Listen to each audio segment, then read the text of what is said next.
ഒന്നാം സമ്മാനം 10 പവൻ, രണ്ടാം സമ്മാനം മാരുതി കാർ, മറ്റനേകം സമ്മാനങ്ങളും.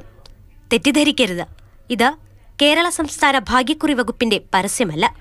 വ്യാപാരി വ്യവസായി സമിതി കൊല്ലം ജില്ലാ കമ്മിറ്റി നടത്തിയ ഓണം ബമ്പർ നറുക്കെടുപ്പിന്റെ വിവരങ്ങളാണിത്.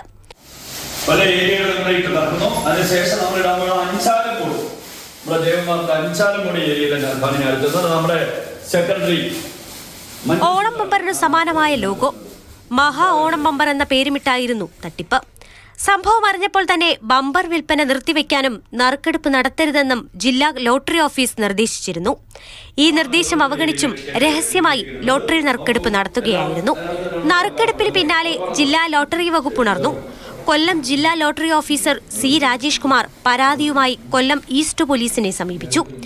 വ്യാപാരി വ്യവസായി സമിതി ജില്ലാ president R Radhakrishnan, secretary Sunil Shamsuddin, treasurer R Santhosh എന്നിവരാണ് കേസിലെ പ്രതികൾ. ലോട്ടറി നിയന്ത്രണ നിയമത്തിലെ 3, 7 വകുപ്പുകൾ, വഞ്ചന, ഗൂഢാലോചന എന്നീ വകുപ്പുകൾ പ്രകാരമാണ് കേസ്.